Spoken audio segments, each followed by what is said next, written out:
Hey everybody, wake up. This is Wake Up with Mark Joyner, episode number 74, and today we will discuss handling public humiliation.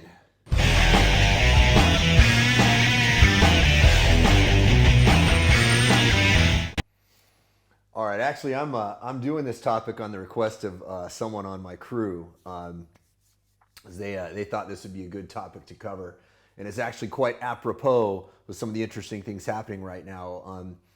It seems that the media is trying to publicly humiliate Tony Robbins. Julian Assange is getting a rather interesting, different kind of public humiliation right now of the legislative variety. Very interesting to watch all of this go down, and it's very interesting to watch how everybody reacts to all this stuff. Now, this is something I can speak a little bit authoritatively about. I'm probably one of the first people on the internet to ever get attacked by mobs of angry folks.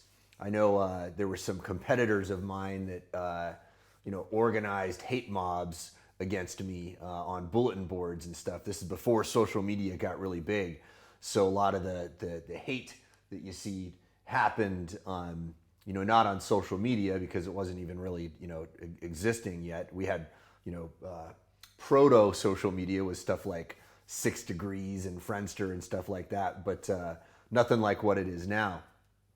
And but on these bulletin boards, there in fact there was a bulletin board owner, I will not name, who was creating fake identities to try to attack me and humiliate me.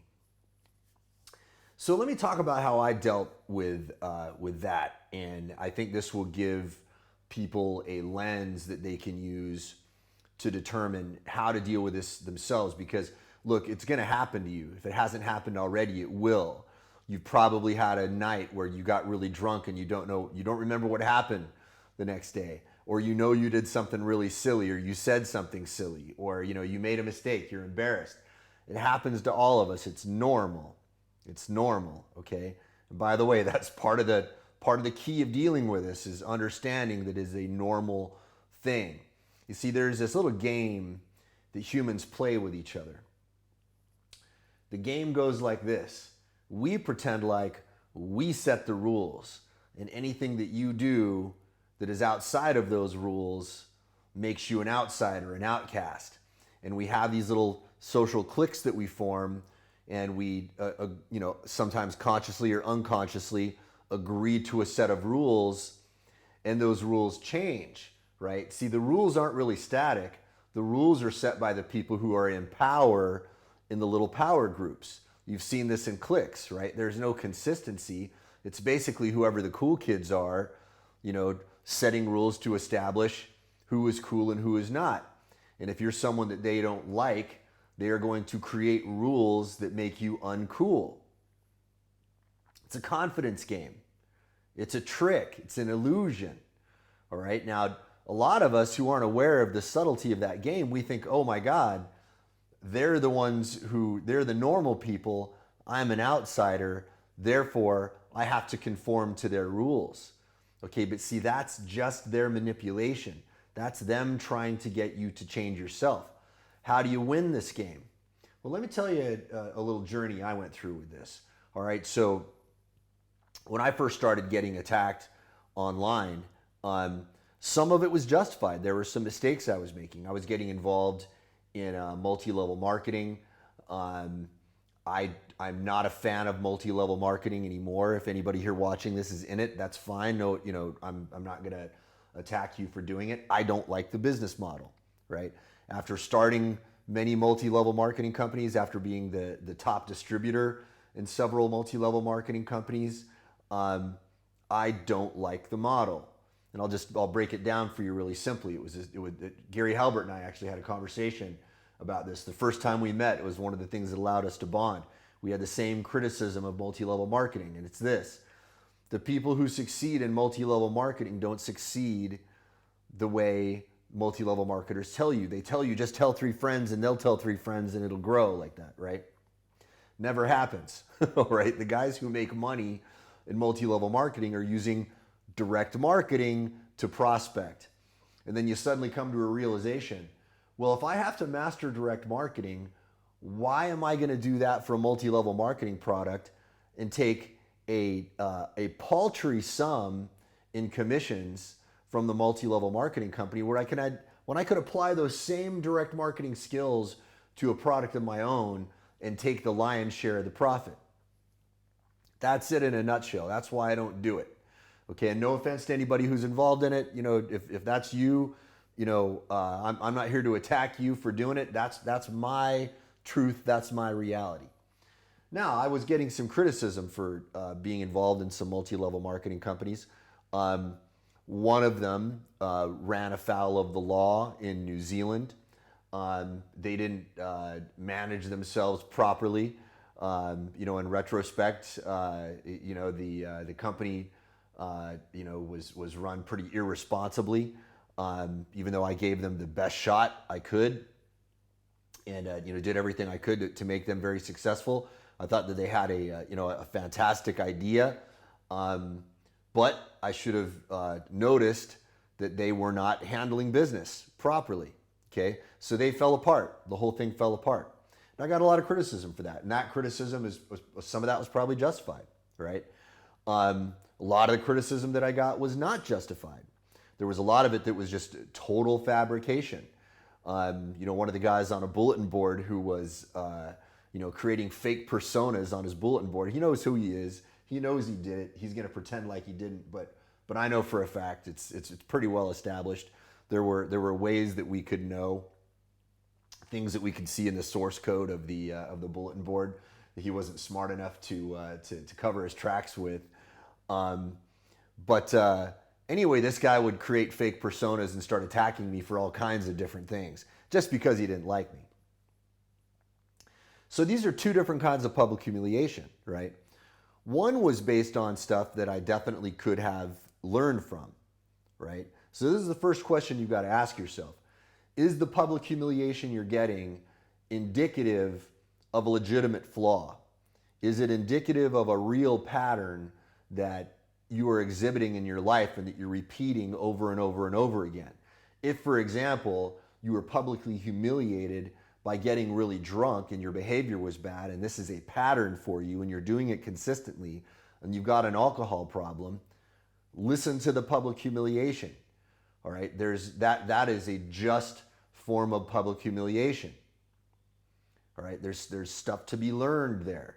And this is the difficult thing that we have to navigate sometimes. How can we discern how much of this is based on stuff that we really need to improve, and how much of it is based on people just trying to attack us for their own personal power and their own personal gain? When our ego gets in the way of this whole thing, the unhealthy side of the ego, depending on how you define the ego, but the unhealthy aspect of the ego will tell you, well, I don't have anything wrong with myself, even when you do, right? And you don't want to admit it because you don't want to look bad in front of those other people. You got to separate those things. Even if the person telling you that there's something that you're doing that's wrong is somebody you detest and somebody you don't want to agree with for the life of you, you've got to be able to separate that, and you've got to look at the legitimate aspect of the criticism. Okay, so that's the first thing. And if there is something legitimate that you've got to change, own it. Own it. Sometimes you can even own it publicly, and you'd say, you know what? You're right. I made a mistake. That's a flaw in my character. I'm going to work to correct that. Thank you. Boom. Now that is a power play. It's a power play when you do that. Some people might think that that looks weak, but it does not. Depends on how you do it. If you do it kind of sheepish, yeah, I was bad, I should have changed, like that. Yeah, you're going to look weak because you're acting weak. You look weak. Nobody's going to respect that. But if you get up there and you're like, hey, everybody makes mistakes, including you, critic, all right? The difference with me is I'm going to own that, and I'm going to change. Watch me. Now, you do that, people will watch you. Now, if you fail to follow through, you're not going to get respect. But if you do follow through and you do change, there are people who will notice. That's one thing. All right, now the other thing is, how do you deal with the public humiliation that's based on bullshit? People just fabricating stuff to make you look bad, which is kind of what I suspect is happening with Tony Robbins. right now. Maybe there are some legitimate things. Maybe there are some mistakes that the guy made, but I get a sense that this is a concerted effort of somebody trying to humiliate him, trying to take him down, and trying to take things out of context to make a man who, in my eyes, has helped a great many people, maybe more than almost anybody. So how do you deal with that kind of thing? Well, you stand up. You stand up and you stand on your own 2 feet and you look people in the eye and you say, what? Okay, you tell me what it is that you have a problem with. Let's deal with the facts and suss out the facts and the garbage. Now, if they say something that's not true, you can say that is simply not true. You stand up. Tell me something that's true that I need to correct. Tell me a mistake that I made and I will deal with it. Okay, now if they tell you something that's true, that's not a mistake, you have to deal with that a completely different way. You can say, yes, you're right, I did do that, but I am not going to apologize for that because, right? You have to understand who you are. You have to understand where you're going. You have to understand what your values are. You have to be willing to face things. See, most of us are not willing to face this stuff, and this is the problem. When somebody comes at you, our way of handling it is we turn tail and we run. I remember when somebody came after Tony Robbins last year for this little snippet of something in one of his seminars, I saw Tony apologize for that. I wouldn't have apologized if I were him because I didn't see him doing anything wrong. There was nothing for him to apologize. If you saw the whole context of that interaction, he was trying as best he could to help a woman who was in a tough situation, giving her tough love. That's not something that requires an apology. See, I think what happens is if you apologize for something that does not merit an apology, what you're doing is you are giving fuel to that attacker because now they smell blood. They're like, oh, okay, all I got to do now to get you to cave is to criticize you for something, even if it's illegitimate. So you got to be able to look people in the eye and you can say, you know what? Hey, your criticism that you have of me here is it's ill-founded. Perhaps what you said is true, but I don't believe it's a flaw. Here's what I had in mind. Are you open to discuss that? You stay calm. You stay cool. You don't allow your emotions to run afoul, all right? But let them do that. I guarantee you, if somebody is coming after you and they're doing it just to attack you, just to make you look bad, and you stand your ground and you stare them in the eye and you handle it properly and you show that you're emotionally unaffected, they will crack. And here's the real secret, guys. You know who loses? It's the one who cracks emotionally. If you can stand your ground and you can keep your cool, it almost doesn't even matter what the truth or the reality of the situation is. People are going to vibe with how you're vibing. They're going to see that. They're going to sense that. And if they see that the other person is losing their cool, they're going to side with you. This is a standard thing. It's a strange phenomenon in human behavior. And in fact, this is how to win a lot of arguments.